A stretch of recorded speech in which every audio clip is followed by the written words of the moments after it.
Since I recorded my last YouTube episode almost 3 months ago, the world has moved on quite noticeably, at times in dramatic and erratic ways too. Whether I look at Israel or Palestine, at Lebanon or Syria, at Yemen or Iran, there are gloomy signs of war, land grabs, injustice, and discrimination. And to top it all, I watched an interview that Tucker Carlson had with the US ambassador in Israel, Mike Huckabee, who stated that Israel not only can have all of biblical Judea and Samaria, but also all the lands between the Mediterranean Sea and the Euphrates River, according to the book of Genesis in the Old Testament. Wow, goodbye to the Arab world then.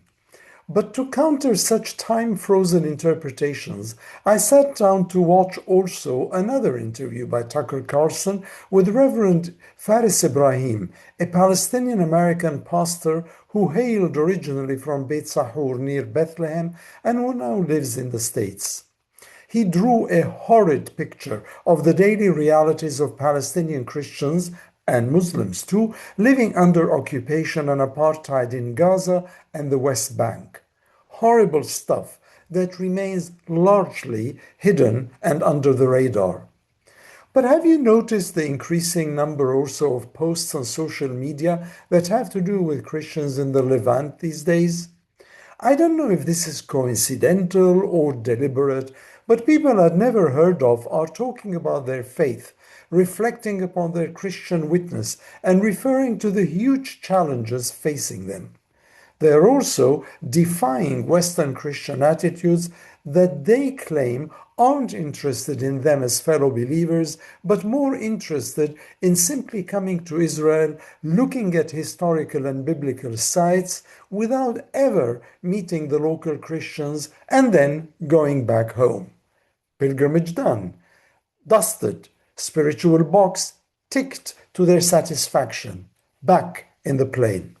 And interestingly enough, the large majority of these posts focus on Christians in Palestine. Is it about peace with justice? Faith minus occupation? Well, as things would have it, I spoke recently about the Arab Christians of the Middle East at an event organized by the Catholic Church in London. I was joined by Dr. Ruth Valerio from Embrace the Middle East, formerly Bible Lands, and it was moderated by Bishop Jim Curry. And I grasped this opportunity not so much to regurgitate the same old tropes, but to push the boundaries of my talk just a little bit more. Otherwise put, I did not simply talk as an indulgent Christian in the UK, looking compassionately at the men and women of similar faith in the Middle East, but as a fellow Christian believer whose reference faith book is not only the Word, but also the Witness. And remember too, the event was taking place at the start of the Lenten period, also of the Muslim month of Ramadan, so I was exercising a bit of self-examination too. And given how key this issue has become of late, and the pushback by Palestinian Christians or other Christians in general, I'll share with you very briefly in the few remaining minutes of this episode my viewpoint on the characteristics of Middle Eastern Christians. So buckle up, here we go. First, the Christians I'm talking about are indigenous, local, and largely Arab. In other words, they're born in these Middle Eastern countries and are rooted in their Arab culture. They're not blonde-haired and blue-eyed. They're not men and women who were converted to Christianity by Western missionaries either. Rather, they were born into their faith in these lands and practiced love and forgiveness despite the whirlwinds surrounding them. Second, the Middle Eastern Christians across the countries like Palestine, Israel, Jordan, Syria, Iraq, Egypt, Lebanon, Iran, and more are certainly not one uniform and monolithic group.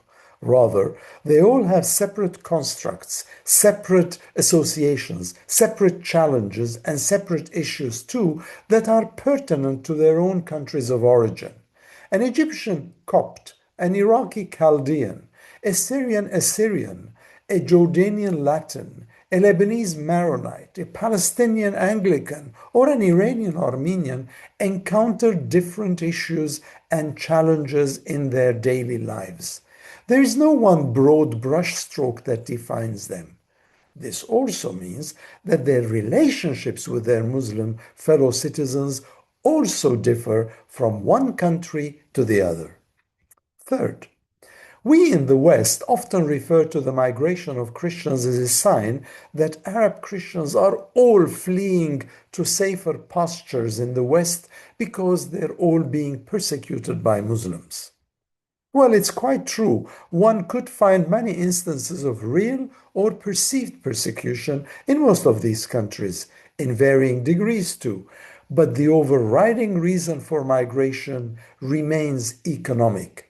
Otherwise said, these Arab Christians often cannot afford to put bread on the table, pay their bills, or send their children to university. They therefore reach out to the West as a panacea, where the grass is supposedly greener, and that's understandable too. And by the way, the Muslims do it too, increasingly more so, but it registers less sharply on some radars because the demographic numbers are different. Fourth, when discussing the Christians of the region and well beyond, remember that their communities are to be found in Iran and Libya as much as in Lebanon and Palestine, all the way to the Gulf region, where most Christians, by the way, remain expatriate ones. But for many US evangelical Christians, not all, I said many, they only exist in Israel since Palestine doesn't count very much to most of these groups. Besides, let me add here, forget Palestine. For the rest of the Arab world, most evangelical American groups, again, not all, think that the rest of the Arab world is solely inhabited by Muslims. Fifth, what is our role as Western Christians when we talk about local Christians in the Arab world? Well, it certainly isn't to tell them how to lead their lives or what is right and what is wrong, as seen through our own Western lenses. I've come across so many instances of Western Christians who gently visit these countries and content themselves with visiting the dead stones, then return to base. Or perhaps they help the economically needy or challenged Christians with some assistance, say a kettle and an oven for the kitchen to school tuition fees. But do they show, do they, I don't know, do they slow down and learn what these Christians believe in, what they require, how they see their own faith, and how they relate to the other? Learn, not presume to know or understand, I say. As Ruth said it so well at our event, they need to pause and think too. How many Western Christians, for instance, have read the two Kairos documents produced by theologians in Palestine who talk about occupation as much as about liberation via their reading of the Bible? Sixth, spend some time reading the history of Arab Christians. Learn about the anti-colonial struggles of these men and women, like Constantine Zre or George Antonius, who wrote The Arab Awakening. They too seek their independence in the same way the Jews did during Roman times. So next time you talk about Christians in biblical lands, relate to them in their own languages and beliefs. Do it humbly, modestly, and look at the image that is behind me as my background. This beautiful calligraphy is by a Lebanese Muslim, and it reads, طوبى للودعاء لأنهم يرثون الأرض. Or, in English, from Matthew 5:5, blessed are the meek, for they shall inherit the earth. And if it is too much of an ask to go into scripture at this stage, remember the words of the late Reverend Jesse Jackson in 1988 at the Democratic National Convention in Atlanta, Georgia. Keep Hope alive.